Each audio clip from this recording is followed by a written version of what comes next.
오늘 기쁨의 언덕으로 성경 통독 말씀은 고린도전서 15장입니다. 오늘 봉독할 성경 말씀은 고린도전서 15장 12절로 22절 말씀입니다. 그리스도께서 죽은 자 가운데서 다시 살아나셨다 전파되었거늘 너희 중에서 어떤 사람들은 어찌하여 죽은 자 가운데서 부활이 없다 하느냐. 만일 죽은 자의 부활이 없으면 그리스도도 다시 살아나지 못하셨으리라. 그리스도께서 만일 다시 살아나지 못하셨으면 우리가 전파하는 것도 헛것이요 또 너희 믿음도 헛것이며 또 우리가 하나님의 거짓 증인으로 발견되리니 우리가 하나님이 그리스도를 다시 살리셨다고 증언하였습니다. 만일 죽은 자가 다시 살아나는 일이 없으면 하나님이 그리스도를 다시 살리지 아니하셨으리라. 만일 죽은 자가 다시 살아나는 일이 없으면 그리스도도 다시 살아나신 일이 없을 터이요. 그리스도께서 다시 살아나신 일이 없으면 너희의 믿음도 헛되고 너희가 여전히 죄 가운데 있을 것이요. 또한 그리스도 안에서 잠자는 자도 망하였으리니 만일 그리스도 안에서 우리가 바라는 것이 다만 이 세상의 삶뿐이면 모든 사람 가운데 우리가 더욱 불쌍한 자이리라.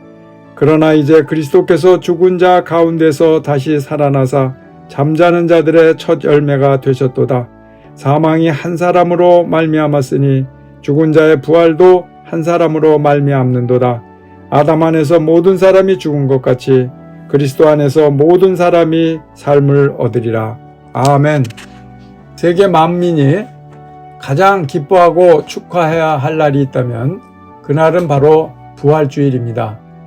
물론 예수님께서 탄생하신 크리스마스도 기쁘고 즐거운 날입니다.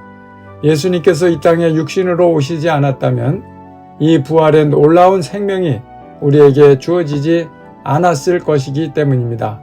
그러나 예수님께서 육신으로 이 땅에 오셨고 십자가도 지셨지만 부활하지 못하셨다면 그분은 우리와는 전혀 상관없이 죽어간 역사적인 한 인물밖에는 되지 못했을 것입니다. 그러므로 예수님께서 육신을 입고 이 땅에 오신 것, 십자가에 죽으신 것이 나 자신을 위함이라는 사실을 믿는다면 반드시 부활이 있어야 됩니다.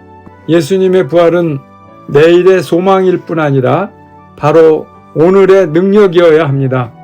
부활의 능력은 죽음의 권세를 이긴 증거이자 능력입니다. 그래서 예수님을 부활의 능력으로 삼고 사는 사람은 더 이상 죽음의 영향력에 휘둘리지 않으며 그로 인한 절망으로 인해 주저앉지 않습니다. 또 예수님을 생명의 능력으로 삼고 사는 사람은 생명이신 주님께서 우리 안에 살아계셔서 동행하시는 한 아무것도 끝나지 않았으며 어떤 일도 너무 늦지 않았음을 선포하며 삽니다. 더 이상 내 생명으로 사는 것이 아니고 예수님의 생명으로 살기 때문에 내 안에 예수님께서 살아계시는 한 육신은 죽어도 아직 죽은 것이 아닙니다. 성경은 이렇게 육신은 죽었으나 예수님의 생명에서 분리되지 않은 자들을 잠자는 자들이라고 표현하고 있습니다.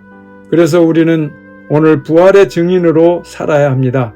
단순히 오래전에 예수님이 부활하신 것을 본 사람이 있다더라 라는 말을 옮기는 증인이 아니라 바로 오늘 우리가 부활이요 생명이신 주님과 함께 살면서 더 이상 죽음의 영향력과 그로 인한 절망과 소망 없음에 사로잡히지 않고 사는 것을 보임으로 증거하는 것입니다.